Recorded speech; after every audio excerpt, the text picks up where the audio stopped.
डेक्कन 7 मध्ये आपलं स्वागत आहे। नांदेड जिल्ह्याच्या भोकर विधानसभा मतदारसंघ 85 मध्ये मुदखेड शहरातील बूथ क्रमांक 285 आणि 236 या दोन्ही बूथ क्रमांकामध्ये मतदार 6:30 नंतरही रांगेत उभे आहेत।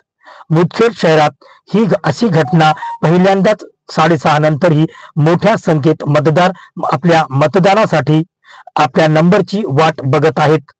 याचे कारण नक्कीच माहित नाही, पण अशी माहिती आहे की मतदारामध्ये आपल्या नेत्याविरुद्ध नाराजगी होती आणि याचे दुसरे कारण हेही असू शकते की यावेळेस नांदेड जिल्ह्याच्या खासदार आणि भोकर विधानसभा मतदारसंघातील आमदार असे वोटरांना 2 वोट करायचे आहे। मुदखेडून अब्दुल रजाक यांची विशेष रिपोर्ट।